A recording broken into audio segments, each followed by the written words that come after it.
সমাজ থেকে অশান্তি, অন্যায়, অবিচার যদি দূর করতে চান, তাহলে আপনার সমাজে যারা চিটার বাটপার আছে এবং যারা মানুষের জায়গা জমি দখল করে সিটিংবাজি কৌশল করে রেকর্ড করে, এরপরে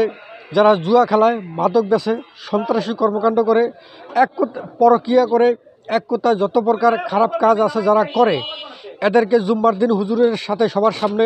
ঘোষণা দেবেন, যারা সমাজে এই ধরনের অপকর্ম করবেন, এই অন্যায় অবিচার করবেন, জুলুম করবেন, এই খারাপ কাজ করবেন, মাদকের ব্যবসা করবেন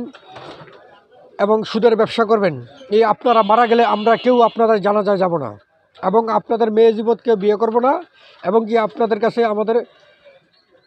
আপনাদের ছেলেদের কাছে আমাদের কোনো মেয়ে বিয়ে দিব না।